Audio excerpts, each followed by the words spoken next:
Good morning students.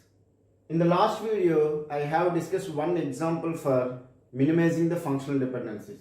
In this video, I have taken GATE 2014 question and I will explain the concept or I will solve this question so that you will understand the concept in a better way. What is the question they have given is AB determines C, D determines E. This is E. Okay, sorry for the bad handwriting.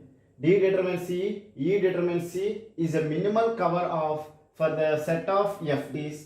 Meaning is that this is the set of FDs they have given and they are saying that this is the minimal cover of it. Meaning is that using these FDs you have reduced these FDs to this one and they are asking whether it is true or false. Let me read it. They have said that these are the FDs are minimized from this FDs. Whether it is true or false, they are asking. Okay. So now to make you understand, I have taken those questions. AB determines C, D determines E, AB determines C, E determines F, C.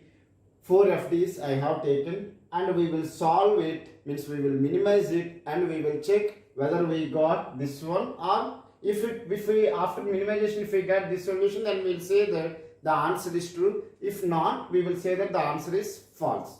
Let me see.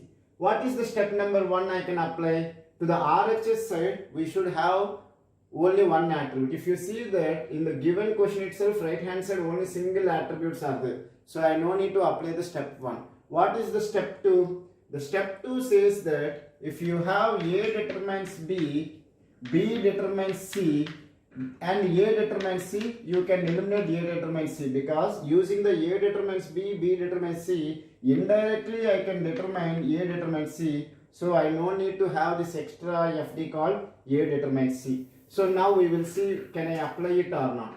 If you see this one, anywhere I can apply AB determines C, D determines E, AB determines E. Okay.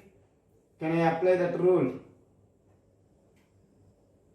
AB determines D determines E, D determines E is there, E determines C is there, AB determines E, E determines, yeah, we can apply it. If you see that we have AB determines E, okay, E determines C, then I can indirectly determine AB determines C. Are you able to understand it or not? AB determines E, E determines C. I can find the AB determines as C. Are you able to understand? So this one I can eliminate. If I eliminate that one, what is the FDs I will get? D determines E. Okay. AB determines E. E determines C. Okay. After applying the rule number 2, I got these FDs. Okay. Now I will check can I apply the rule number 3. What is the rule number 3? AB determines E, meaning is that rule number 3 will be applied where the FD in the left hand side consists of more than one attribute. Here is the FD, it consists of more than one attribute in the LHS.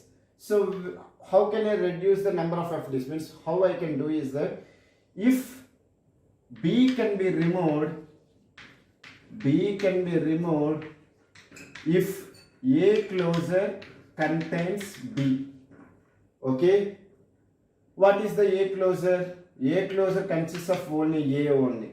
If you see that A closure does not consist of anything else. So A closure does not contains B. So I cannot remove the B. We will see the reverse. A can be removed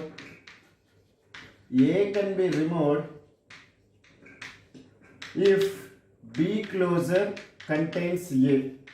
Okay, if B closure contains A. So now let me calculate the B closure. What is the B closure?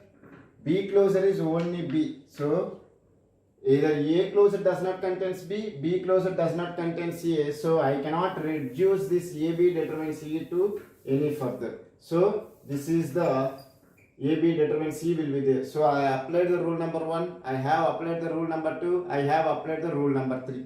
Anyway, as it is a GATE question, we will cross check it. How we will do the cross checking?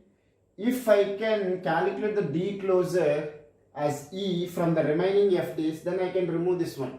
Is it clear? This FD is required whenever I am calculating D closure, it will give me E. If if I remove this FD and remaining FDs can give me that one, I can remove it. So we will check. I will remove this one and calculate the D closure from the remaining FDs. These two, using these two FDs, if I calculate the D closure, I will get only D. I will not get E. So this one I cannot remove. Okay. Similarly, AB closure, if I am calculating by eliminating this one with these two FDs, I will get A comma B only. I will not get E.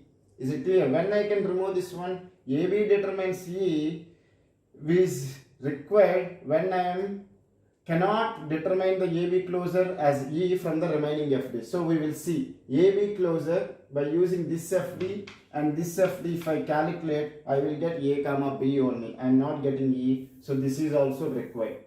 What about this one? E closure from the remaining FDs you calculate, you will get E closure as E only. You will not get C. So even this one is required. So the after reducing this one means from these FDs, if I reduced it, I got D determines E, AB determines E, E determines C.